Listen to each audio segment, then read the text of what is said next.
Okay, good morning. And if somebody could open up the ability for me to be able to share my screen.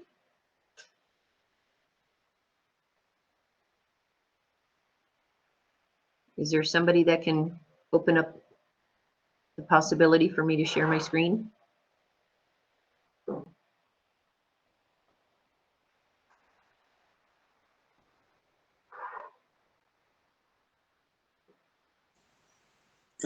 I think you should be able.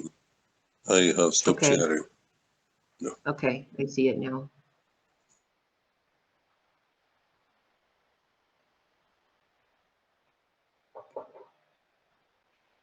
Okay, thank you so much. I'm so sorry that we had no electricity this morning. I have a dead battery, so I have to have electricity for my computer. And okay, so where we basically left off last night was we last talked about the fad diets, and these are the fad diets of the world.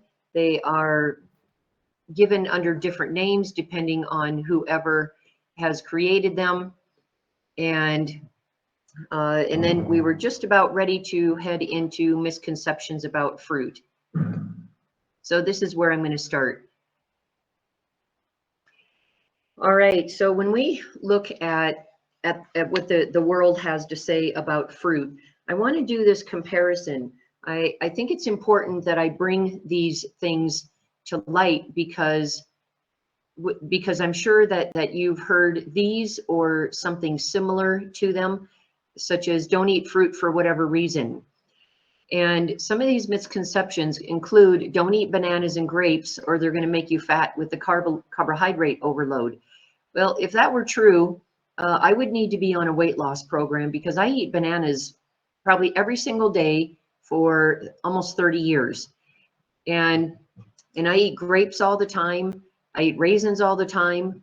And I don't even really know where some of these things come from, but what I do know is the foundation is get rid of the fruit because fruit is bad. Whatever Satan can come up with and use through human agents to say that fruit is absolutely horrendous, people just seem to believe this stuff. And all right, and then don't have mangoes and cherries because they have too much sugar. And also, and I'm going to explain this in a little bit. Cranberries will cause kidney stones, and don't have oranges or it can erode your tooth enamel. And if that were true, again, I wouldn't have any teeth because I eat oranges almost every single day for the last 30 years also. And we're told don't eat limes because they can give you a rash or interfere with medications. And then this is something that I think is quite ironic, that we're told don't eat leafy greens because it interferes with medications. And the main one that they're talking about here is the anticoagulation medications.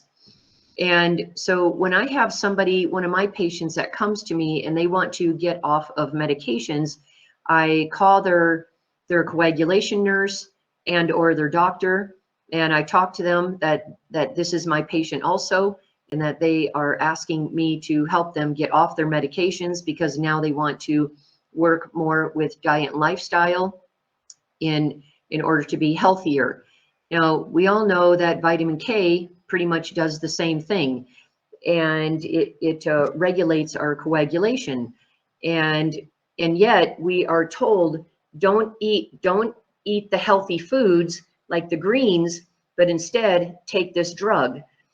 When really as I have worked with many people with diabetes, because that's been my specialty over the years, along with its cofactors like hypertension, hyperlipidemia, kidney disease, and all of the other comorbidities. I've worked with these. I have been a certified diabetes educator, and where I was nationally certified in the US through the American Diabetes Association. And then I also had a diabetes program that I also got nationally certified through the American Diabetes Association. And they have quite strict standards, and they're quite tight guidelines under which how you teach. And I was able to get my program up to national certification, and it was an amazing program. It was the top program in 3 states three sister states that were looking at best practice, all of the sister hospitals.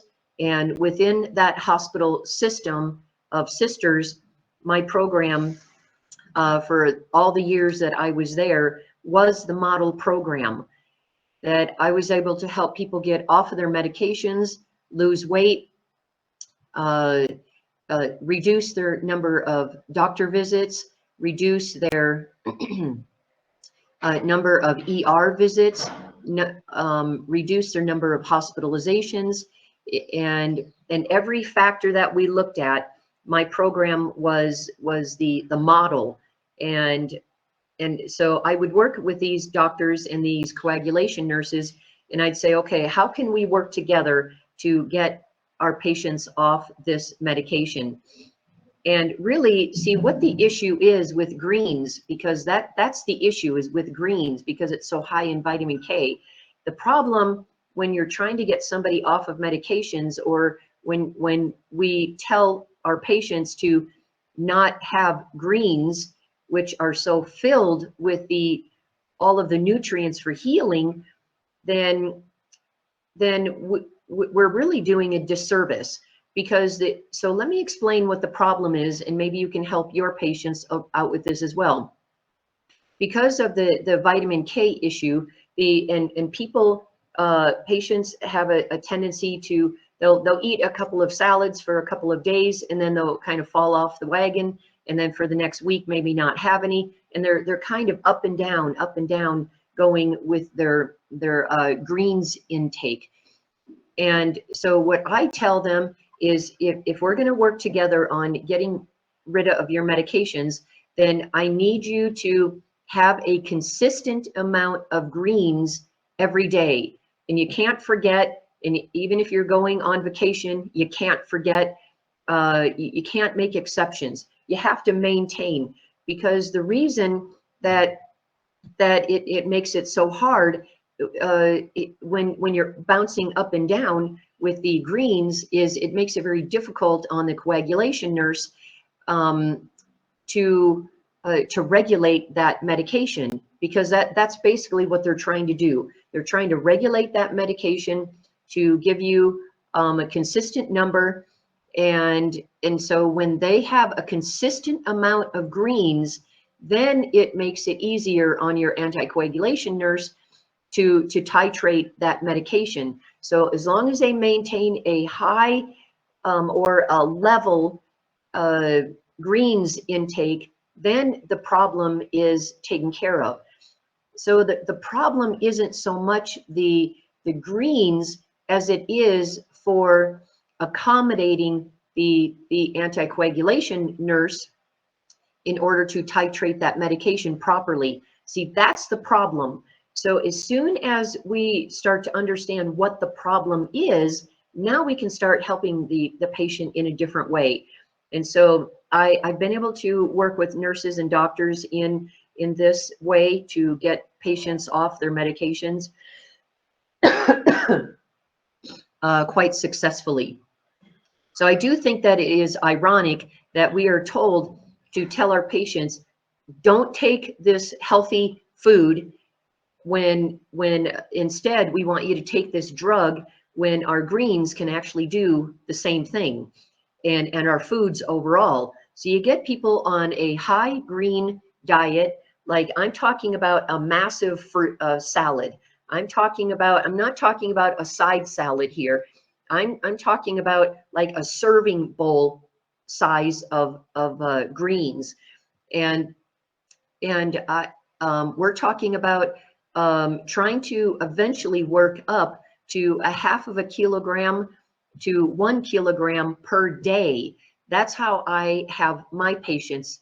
That's their goal. anywhere. I'm happy if they get up to a half a kilogram of greens. And I know that you're probably, I mean, people in Kenya just don't eat salads here, but that's what I do. So it sounds like a lot, but it actually is possible to get up to that much. I have consistently, at one point, I wanted to see what it was like to eat 1 kilogram per day of greens. And I'll tell you, my energy was out of this world.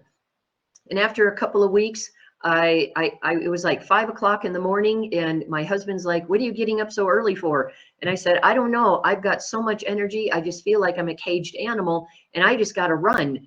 And I ran for 5 miles without even trying. I think that's 3.2 kilometers, I think, or maybe it's the other way around.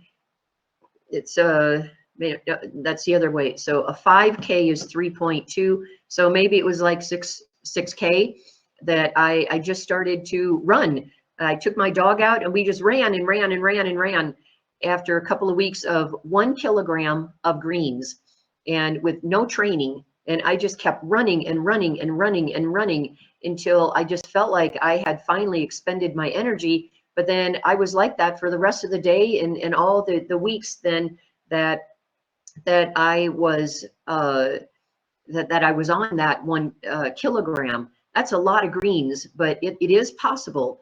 And I'll tell you, it was just amazing. And I often think back, why don't I continue eating that amount? It takes effort. And so we're also told don't eat strawberries because they're bad for the environment. So I want to explain a principle here that is often misunderstood. And because we have to back up, let's look at the big picture of this statement. The reason that this is a true statement, to a point, it's Satan's half lie again and half truth.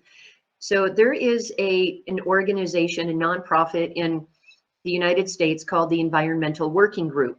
And the Environmental Working Group, every year, what they do is they go around to chain grocery stores throughout the US from coast to coast, from north to south, and they just pick a bunch of regular produce of every kind out of the grocery stores. So nothing's organic. They don't pay attention to if it's GMO.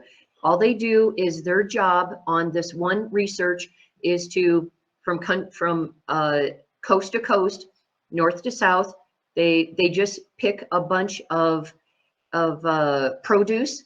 They purchase it, and then they look to see how many pesticides are on each produce on average. So they don't take from one state, they don't take from one region, they take throughout the country anything that's non-organic, doesn't matter if it's GMO. They study to see how many pesticides are on it. And consistently, year after year after year, strawberries are the most filthiest, dirtiest fruit on the market. It is so filthy that you can actually juice these strawberries and spray it right back onto a field, and it acts as a pesticide. So that's concerning. But yet, I will never tell people not to eat non-organic strawberries. Let me explain why. Because first of all, God commands our diet. And he's told us that a fruit diet is our command. From Genesis to Revelation 22:2, when we get into the new heaven and earth, we see that there's the tree of life again. Never has God given us permission to deviate from our diet except for a short while after the flood. That's it. And then as soon as the Exodus happens, God's trying to bring us to back to a plant-based diet again when the earth is now filled with a bunch of produce again. So we see from Genesis to Revelation, that is our mandate, and is to eat how he wants us to eat. And so I'm going to explain why, and there's one word that I'm going to explain why I don't not recommend. I don't care if people eat strawberries that are that filthy. It doesn't matter because of bioaccumulation. This word bioaccumulation is really important to understand. So let me explain it in comparison to fish. So fish, say this big, they are all toxic. All the fish of the oceans are now toxic, and that's just research says. It's just a fact. It's not an opinion anymore. And so you say, so these little fish that are this big, they are toxic, and those toxins then get stored in the fat and in the muscle, and then they eat whatever they're eating, whether it's plants or whether it's other fish that might be smaller than them. Then they accumulate all of those toxins then from whatever they're eating. And now you get a fish this big that eats the fish this big, and maybe they eat 50 a day. I don't know how many they eat a day. Maybe it's 20, maybe it's 100. I don't know how many they eat a day. But then the fish that's this big then eats all the fish, say 20 or 50 a day of these little fish. Now this bigger fish now accumulates all of those toxins from the little fish. And if those little fish, say, live for 1 year, 2 years, 3 years, 4 years, 5 years, whatever amount of years they live, each one has accumulated the toxins around them from what they eat. And then this bigger fish now eats, say that bigger fish lives 5 years and eats all of those other littler fish that all lived 5 years or 1 year. And now there's been 5 years of every single day of accumulating all of those toxins. Those toxins do not leave the body. And so now this bigger fish accumulates all of those toxins over the years of all of those other fish that were toxic. And now you get a bigger fish that eats the smaller fish that, and if this bigger fish eats, it lives for 5 years, and now this, and it eats 5 years worth of these other fish. And so now then we get a bigger fish now that eats the smaller fish, and it lives for 5 years. And then you get a bigger fish that eats those smaller fish, and it lives for 5 years, and all of the fish that it's eating is like 1 or 5 years old. You see this accumulation? It's called bioaccumulation. So now when we are eating animal products of any kind, it is bioaccumulation. It's just accumulation of toxic, and most of the food that we even feed our animals most of the time are really toxic. And I seem to see a lot of animals around here that are eating a lot more natural, but that's not the point here, because God is still trying to move us away. But what I'm talking about is this mass production of animal products that we say that we don't want to eat strawberries or we don't want to eat produce because of the toxins on it. But yet when we look at animal products, and whether it's dairy or eggs or the flesh of it, it doesn't matter. Because if we give up our produce, what do we go to? Because we have to get our calories from somewhere. And that somewhere is most of the time then meat and dairy and eggs and processed foods and sugar, which are all have much, much more accumulation of toxins than our one accumulation of toxins that are sprayed onto strawberries or other produce. So Satan has kind of beguiled us into thinking that our produce is so toxic that nobody wants anything to do with it. But I've just explained now that it doesn't hold water. God's plan for us is still to eat our produce. That is God's command to us. He has not given us permission to eat other things because it's been sprayed. So if, of course, if somebody, even if somebody if they're hungry and they go to the grocery store and they don't have the ability to wash their produce, I'll say, eat your produce. Yes, I understand the side effects of these toxins. I will understand it, but I'm still talking about, let's look at the big picture, that even if you can't wash your produce, still eat your produce. Obviously, if we can do better, let's do better. If we can wash our produce, let's do it. If we can get non-GMO, let's do it. Because we know that right there in Genesis, it says that everything is after its own kind. And genetically modified is not after its own kind. But if that's the only thing that we can get, then that's the best that we can get. And I'll still tell people to take GMO over not having any fruit at all. So eat the GMO, eat the sprayed stuff. But if we can do better and we can afford better, let's do that. So let's keep the big picture here. Let's not micromanage this and be fearful of something when we're not really looking at the big picture of it. So you can kind of explain to your patients and in your family and in churches that it still doesn't hold water when people don't want to eat produce because of the toxins. But like I say, if we can do better, let's do better. So one of the issues about these fad diets that I had just talked about yesterday, the Atkins and the South Beach, is that they all say don't eat fruit because fruit is bad. Yet that is our counsel, and they all say cut it out or eliminate it completely. But yet when we look at the research, the research is so clear on, now there is some research that is done on fructose, and this is where much of these misconceptions come from. But see, when they are doing research on fructose, they take it away from the rest of the fruit. So say they're checking the fructose in an apple or a banana. What they do is they extract the fructose away from the fiber, away from all of these other properties that are not found in animal products, and all of these products that are found only in fruit. They take all of this away. They take the phytochemicals away. They take the antioxidants away. They take the fiber and the bioflavonoids and the vitamins and minerals, and they take all of this away, and they take all of this away.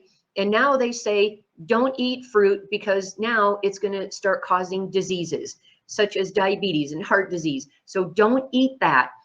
When that again is Satan's war on fruit, because God did not give us fructose outside of the fruit.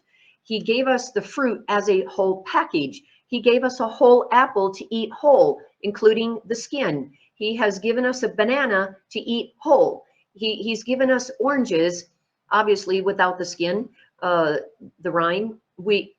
So he's given us this as a package for a reason. And so this research that has been done on fructose extracted from the rest of the fruit now creates a frenzy of, oh no, don't eat fruit because this is an issue. Even if the research says it does cause cancer or it does cause diabetes, we have to look at the research first. We have to look at the Bible and the spirit of prophecy first, and I'm going to show that to you here in a minute. So, but we see that fruit is the main food group that people around the world eat the least of because of some of this nefarious research that has been done and this unfounded fear of eating GMO and the sprayed. I eat GMO. I don't eat genetically modified foods.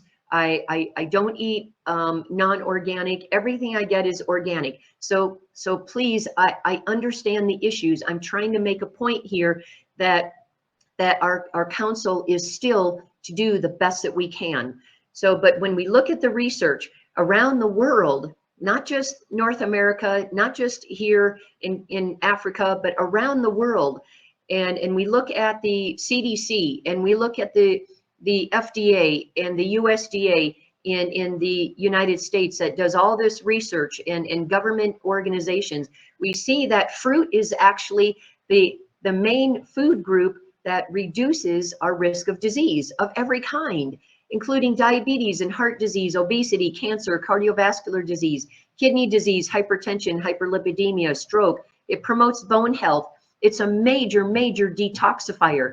And yet, I do find it ironic that there are, I don't know if this is the way that medical students are taught, or if it's just select people, but it seems to run kind of throughout the medical field that there's no such thing as toxins in the body. I'm not sure where that comes from, but there, and to detoxify is absolutely unnecessary. I'm not sure if that's part of your curriculum or what, but toxicity is actually real. So don't be beguiled by that lie, because we do need to detoxify. We are a very toxic society, and also the list just keeps going on and on. And we can look at almost every single disease, and I'm going to explain this in a minute. So actually, when it comes to, let me explain it right now. So what's happening with diabetes? Let me explain why this is Satan's war on fruit again. It's a half lie. So just like when we read in the Bible in Genesis 3:1, where it says that Satan says, did God really say that you shall eat of every tree of the garden? Well, yes, God did say that, but that's only half the truth, because he goes on and he also says, but don't eat of that tree. And so that's what's happening with this lie of diabetes. So let me explain why. So when we have these taste receptors that are constantly multiple times a second, it is tasting for the sweetness of our blood, and then our pancreas will release insulin in equal to the amount of sweetness that we have in our blood. So the more our blood sugar goes up, the more insulin we produce, and the side effect of increased insulin, whether we inject it or whether our body produces it, is weight gain. And then which that then creates an issue now with the insulin receptor sites, because now as our fat cells grow, then we start to grow, and as our fat cell grows, now the insulin receptor site now changes shape. It's like if I take a flat balloon and I put a smiley face on it with a black marker, and it looks normal, and I blow it up, and now when that balloon is this big, it now looks distorted. And that's what's happening when we gain weight. And now it becomes this vicious cycle of you gain weight, and now our body needs to produce more insulin, which then the side effect is more weight, which the side effect is the need for more insulin. And so basically what's happening is our body is bombarding our insulin receptor sites with more and more and more insulin. And it's kind of like a punching bag, that now instead of having one insulin go into the insulin receptor site and it turns the door knob and it opens the door, instead what is happening of having one, now you have, I don't know if there's a number, so I'm just going to throw out a fictitious number. Say now instead of having one insulin per insulin receptor site, now you have 50 insulins at the receptor site, all beating down its door. You got to open the door, open the door, open the door, and it's just beating it to death. And eventually an insulin will get in there, or maybe it won't. And so this vicious cycle, and when people lose weight, then that insulin receptor site goes back down to a normal shape again, because it's the insulin receptor site is like a door knob, like you would go into your house, and it's got a keyhole, and your insulin then is the key. See, with there in this issue with weight gain, there's nothing wrong with the key, the insulin. The problem is the lock, the insulin receptor site that is like your door handle.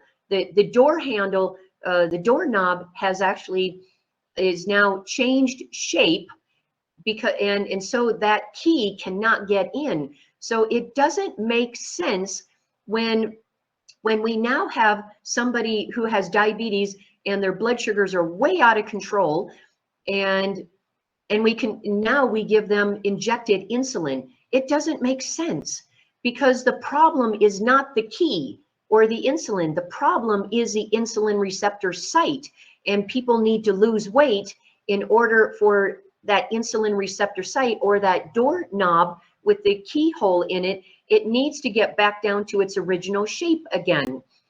Okay, so that's one issue right there. The second issue is with the type of diet. And so what happens, so maybe someone is of normal weight, maybe they're not, but if they're of normal weight, the issue now is, I'm just going to, we know that most people with diabetes are overweight, but I'm just going to separate the two issues for now. So I just addressed the weight issue. Now I'm going to address the insulin resistance issue. So what happens when I am eating an animal-based diet with all that saturated fat and with all of that cholesterol? What happens is that cholesterol and the saturated fat actually gets into the insulin receptor site. It gets into the doorknob where the key is supposed to go in. It gets into that keyhole, and now it clogs it, and it's just filled with muck and gunk. And now there's still nothing wrong with the key. It's still the same key, still the same insulin. The problem is not the insulin. The problem is now the insulin receptor site is clogged, and the key can't get in. So now the blood sugars go up. You see, that's Satan's half truth and half lie on how blood sugars go up. Do blood sugars go up when I eat fruit? In this case, absolutely. And yes, it does. That's the half truth. But now the rest of the truth is that when you remove the animal products and you remove all the cholesterol and the saturated fat and all the muck and gunk that people are eating, now and you start to eat more fruit, now that fiber that's in the fruit and vegetables, and I'm specifically talking about fruit because that's the issue on the table. Vegetables are not the issue. People don't have problems with vegetables. The problem is with fruit. And so when I eat fruit, because of the carbohydrate load, my sugars go up. That is true. But as soon as you get them off of that muck and gunk, and you get them off of the cholesterol and saturated fat, and now all that fiber from the fruit now gets into the insulin receptor site. It takes all that muck and gunk out safely, and now it moves it out of the body safely, now reducing the risk of a cardiovascular disease, of stroke, of heart attack, because of the fiber. The fiber encapsulates all this muck and gunk that's inside of our vessels and in our body, and now it takes it out and reduces our risk of these other issues. So that's how it's because of the fiber and you can't take fiber supplements, because God has packaged these fruits in an entire package for a reason, because it's everything working together that actually that makes it work so well, and that is the synergistic effect, where that means that the whole is greater than the sum of the parts. it's synergistically working together. So it's no longer 2 + 2 = 4. That the synergistic effect of the entire piece of fruit shows that 2 + 2 = 100. And that's the synergistic effect. We cannot take something away and expect it to work the same. We need to leave the skin on our fruits and on our vegetables if it's edible. Obviously, we can't eat the skin of bananas or oranges. So I'm just saying that if there's a skin that's edible, like on some kiwi, on apples, on things that in grapes, people don't peel their grapes, but on a few occasions, sometimes people do.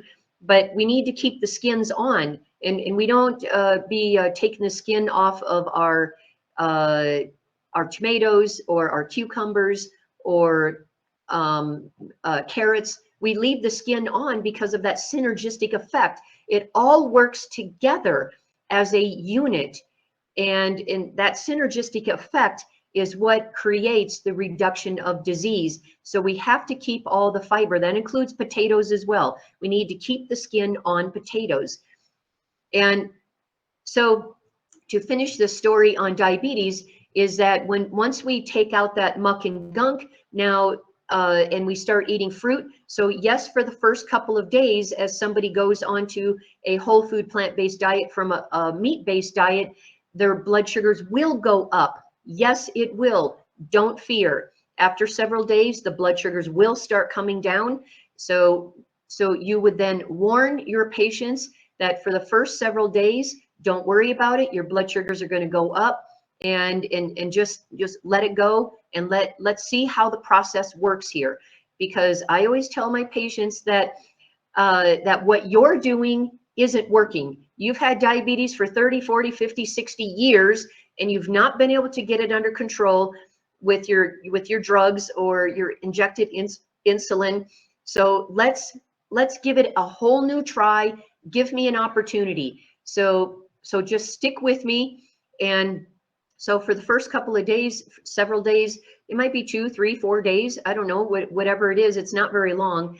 And so these people, yes, they do see an increase in blood sugars, but if they wait it out after several days, then their blood sugars actually will start coming down very nicely, because now all the fiber is doing its job. So we have stopped the bombardment of the foundation of the problem. The foundation of the problem are animal products.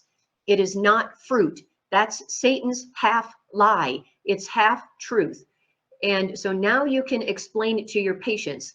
And it's amazing how this happens. I have a patient on a continuous glucose monitor not too long ago in my diabetes program, and I'm going to show you what that looks like.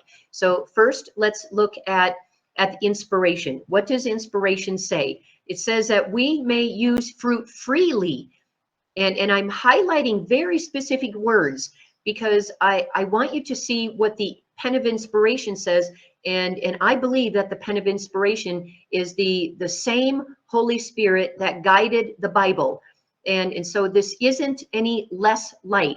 Yes, she calls herself the lesser light, but until she dies, then she's the lesser light until she dies. And that was the same as with all prophets, that it's only after they die that they are truly recognized for who they are in the work that they did. And that's the same as her. That's why she called herself the lesser light. So it's the light that is, everything she writes points to the Bible, the Old and the New Testament. And so this is God's this is God's counsel to us as well, just as much as the Bible. And God is saying that we may use fruit freely and in different ways and run no risk. It says no risk.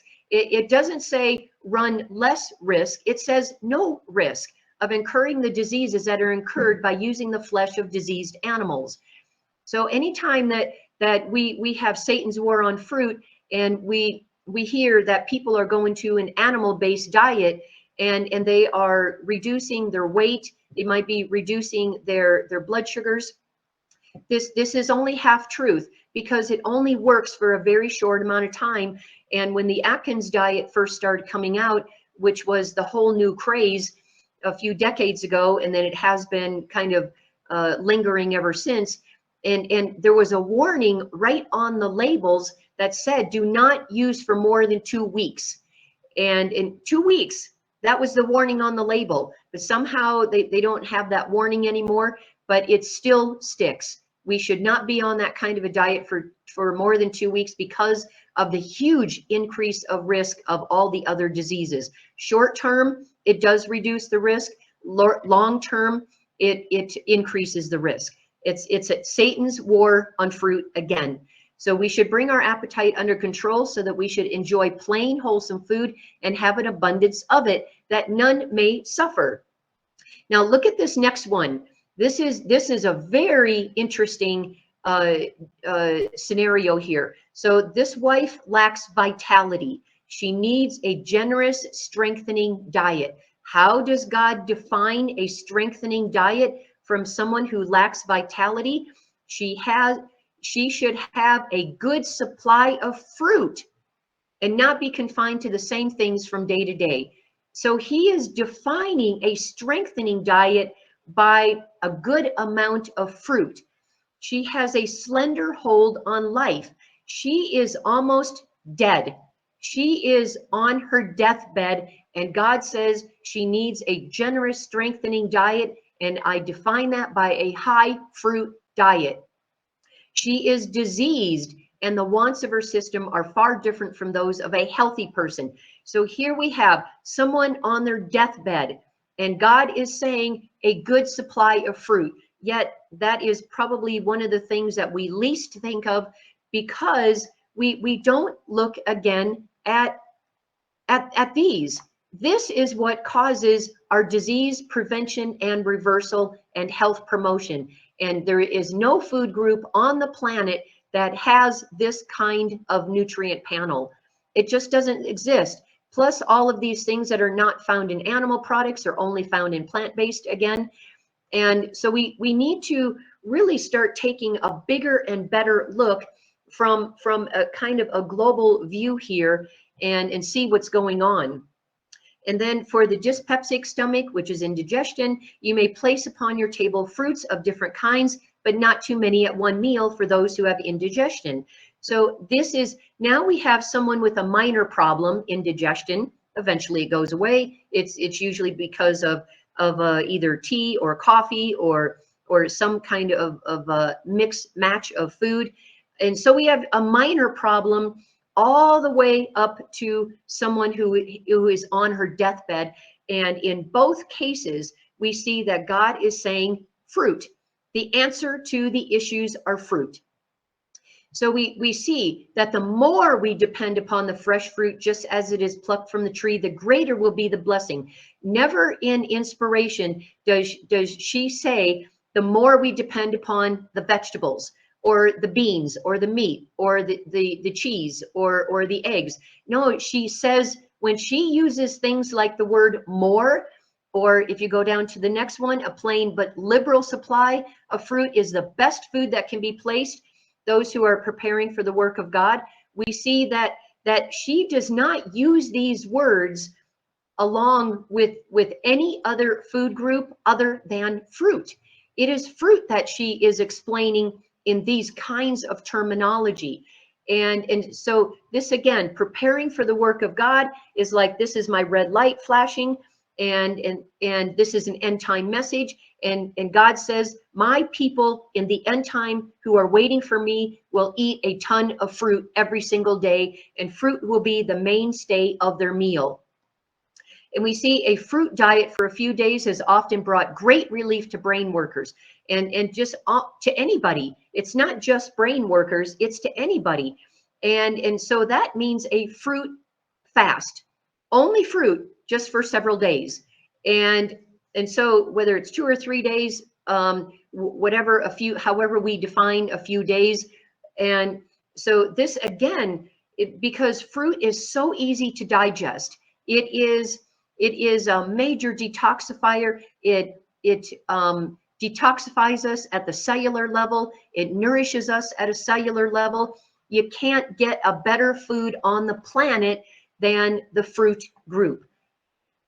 We see that wherever fruit can be grown in abundance, a liberal supply should be prepared. Apples are superior to any fruit as a standby. Apples, the humble apple. And she does not say a liberal supply of vegetables. She says a liberal supply of fruit. And then all should be acquainted with the special value of fruits and vegetables fresh from the orchard and garden. So that is raw. These are things right out of the garden, not cooked. And she only uses these kinds of words, of these descriptors, to describe vegetables only when it is in combination with fruit. It is not, she doesn't use special value when she talks about vegetables only. She only uses it when if vegetables are in the sentence, only when it is with fruit. And then we're told, don't eat largely of salt, avoid the use of pickles and spiced foods, eat an abundance of fruit. She doesn't say vegetables. As wonderful as vegetables are, I'm just trying to make a point here that God is saying fruit. Fruit is the people, is the fruit. Fruit is the choice of food for my people who are waiting for me, who want to do my work. And he is emphasizing the point of fruit here. So now when we are continuing to expand our understanding of fruit and how to reverse and prevent disease and have health promotion with ourselves, our family, and our patients. So now we are seeing the importance of a huge amount of fruit. Now, the next principle, it would be well for us to do less cooking, because we are a people, even if we are health reformers, we cook everything to death. We even cook our greens. And all throughout this time in Kenya, I have been asking for greens every single day. And I've only gotten raw greens on 2 occasions and in almost 2.5 months. This is just not something that I think that Kenyans are used to. But yet greens are so incredibly healthy as well. Greens are right next to fruit. So if you look at the fruit group, which we should eat most of, the next group then should be greens, because of all of the same vitamins and minerals. Now, fruit obviously has vitamins and minerals, but fruit is very high in vitamins. Vegetables are high in vitamins and minerals as well, but it's more higher in minerals. So we have the fruit with the vitamins, we have the vegetables with minerals. It's the minerals then that tell the enzymes what to do. And we have enzymes in our body that do everything, and they're all very specific. And so if we don't have greens also in our diet, fresh greens, then we're also going to increase our risk of disease. And if you're looking to reverse your own disease, or someone that you know, or a patient, then fruit is number 1 and greens are number 2, because we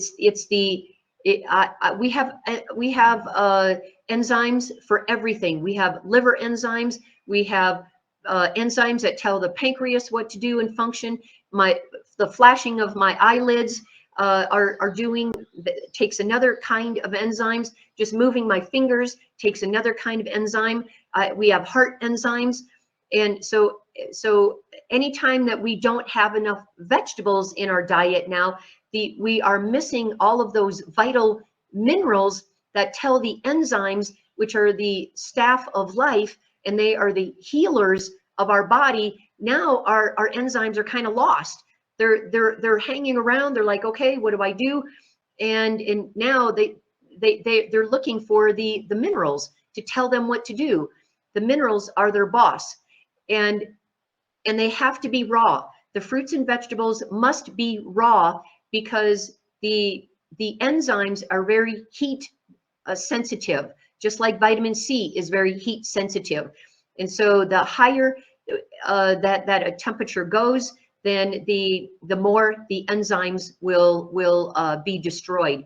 So we have fully intact enzymes when we have raw fruits and vegetables in their natural state. And then as soon as we reach the temperature of 119, or it's even in, let me get the Celsius for you.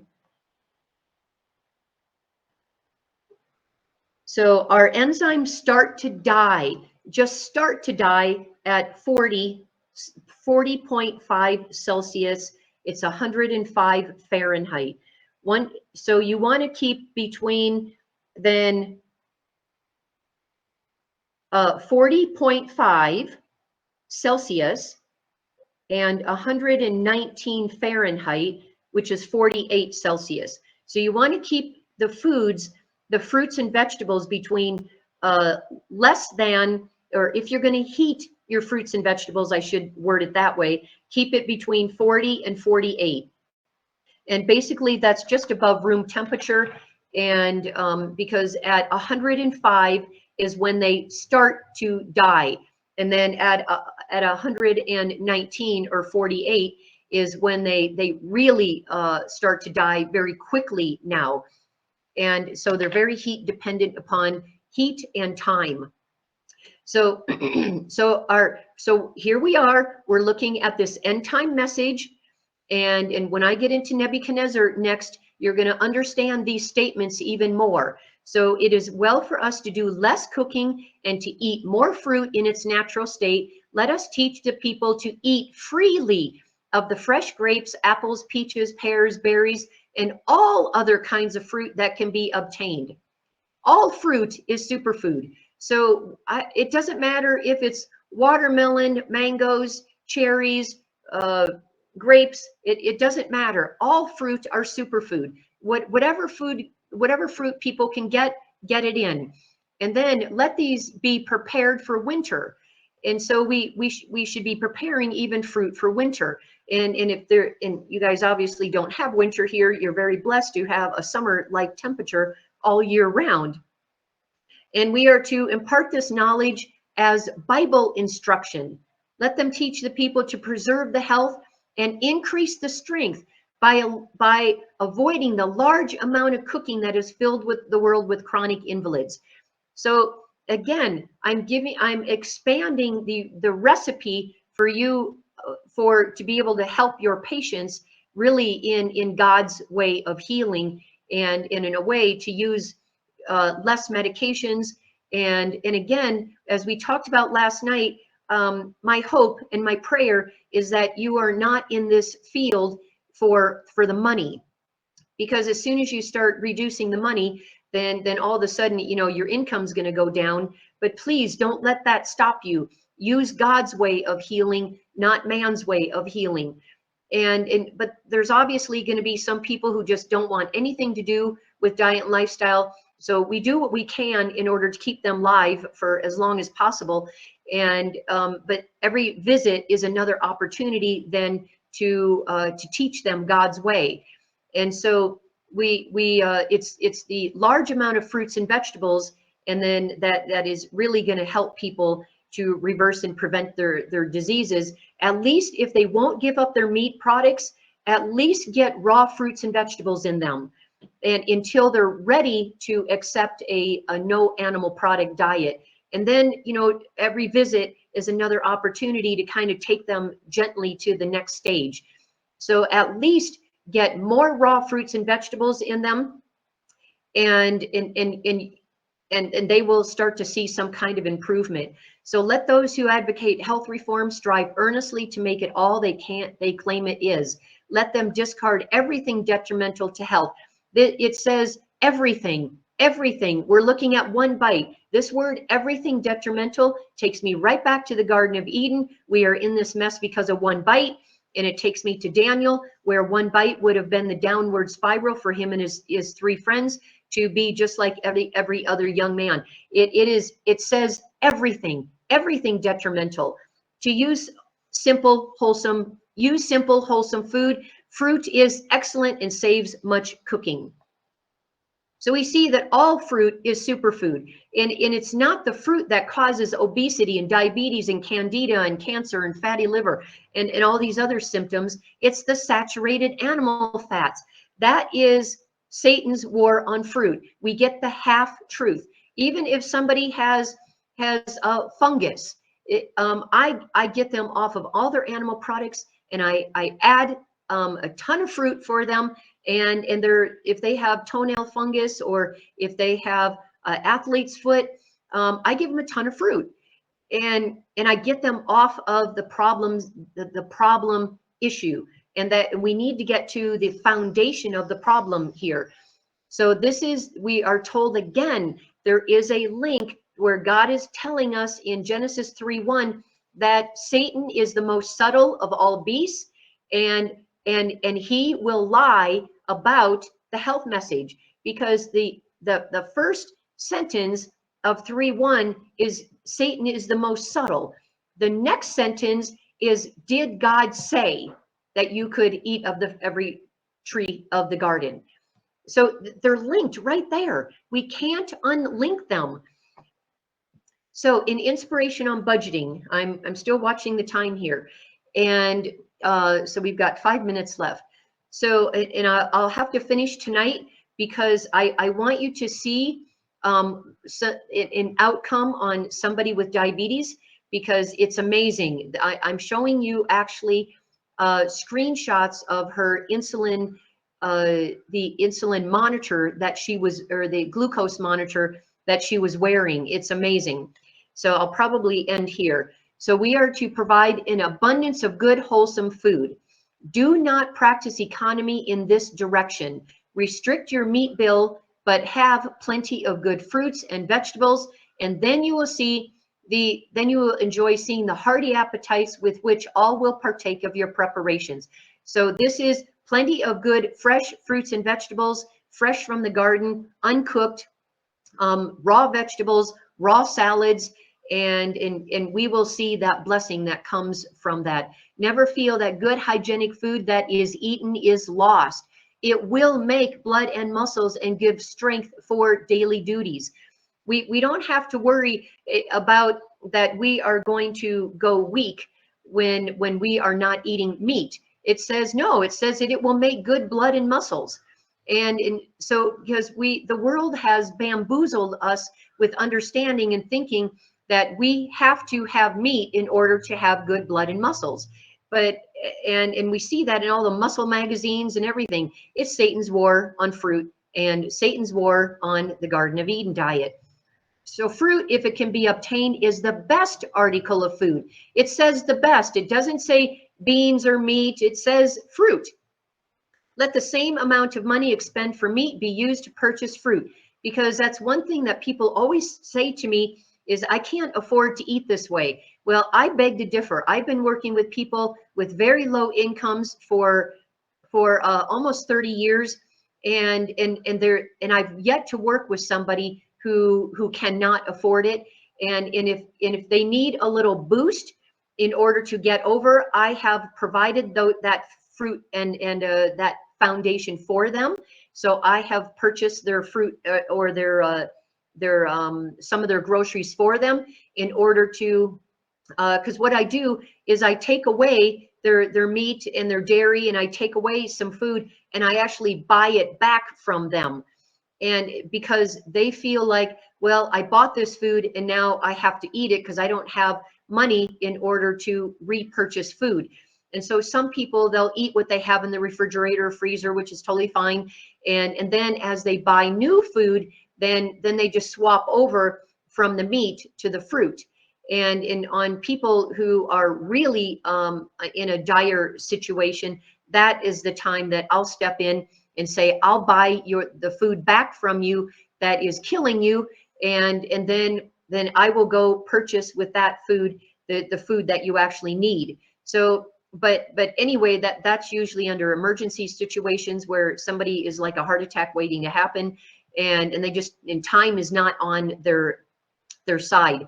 But my point is that there is not anybody that I have worked with over the years that I've helped them to reorganize their budget And as soon as they get rid of their subscriptions, maybe they're getting television, maybe they're getting subscriptions to magazines that have nothing to do with salvation, and they're spending money needlessly on candy, on alcohol, tobacco, on the eggs and the dairy and the cheese and the sugar. And once you take all of these things away, all of a sudden it's amazing how much extra food budget there is. And so when people say that they can't afford it, first of all, my experience shows that is not true. Second of all, there's plenty of research that comes out of North America that shows that a whole food plant-based diet is actually cheaper than a meat-based diet. And then my last quote here: every penny expended for tea, coffee, and flesh meat is worse than wasted. These things hinder the best development of the physical, mental, and spiritual powers. Now, we are intelligent people. We're very intellectual. We want to think that tea and coffee and our flesh meat is not affecting us, but God says otherwise. And how much more of a blessing will we get when we already have the intelligence that we have? Imagine how much more intelligence and insight and blessings from God will come our way when we now give up our tea, coffee, and flesh. So here is where I am going to end, and I am going to finish, because then my next couple of slides, I'm going to show you now what this kind of a diet looks like for somebody on completely out of control blood sugars. And then I'm also going to show you then what this diet looks like from some meals that I have made. So I have plenty of pictures for you to show what my meals look like according to this health reform. And then I'm also going to show you next tonight then what the food guide pyramid now looks like according to God. And we're going to finish that up, and then we're going to get to Nebuchadnezzar. And then tomorrow we'll finish up Nebuchadnezzar tomorrow morning, and then tomorrow night I'm going to be handing out counsels on diet and foods, and I'm going to teach you how to really go through that book with a fine-tooth comb. And so for now, I will let you go, and let me stop sharing here. Okay. All right. Again, if anybody has any questions, feel free to text me, or if you have any questions, otherwise you can always put them in the chat box. And I don't see any in the chat box right now. So, all right. So let's end with a word of prayer. Our Heavenly Father, we thank you so much that your word brings clarity. We praise you, Lord, for the insights that we now have on how to reverse and prevent disease of every kind, because you say that the more that we depend upon fruit, and we can eat an abundance of fruit liberally and not occur any of the diseases or increase our risk of any of the diseases that is caused by a meat-based diet.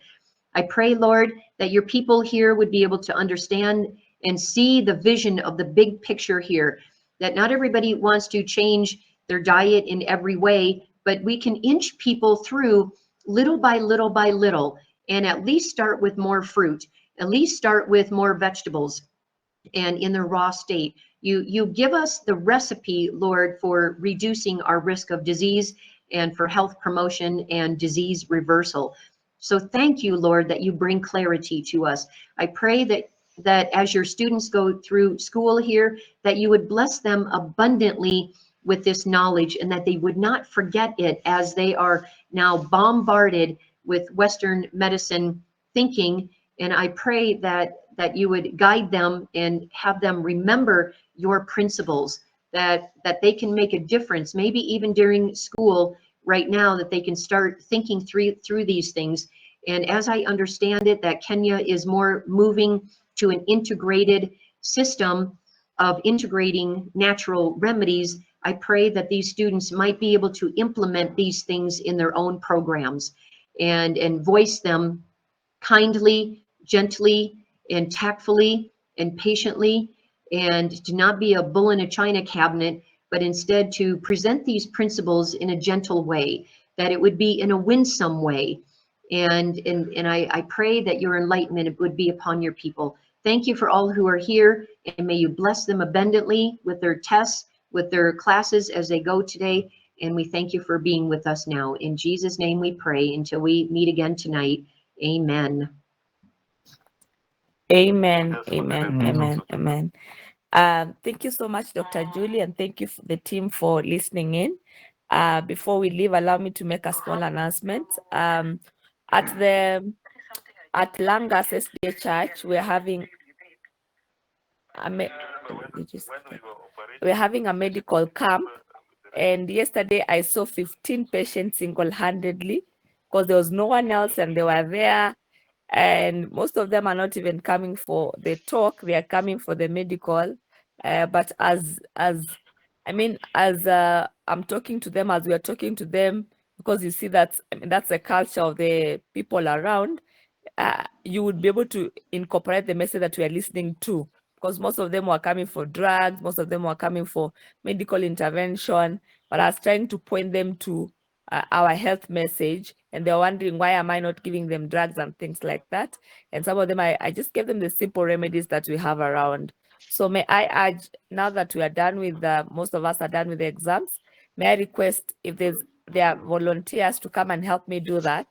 Because my day is extremely packed. I have so many activities that I'm carrying in a day. So sometimes I cannot, I'm not able to handle almost 10, 15 things in a day. So may I request that we can come between 1 and 2. There was indication that they are providing lunch between 12 and 2.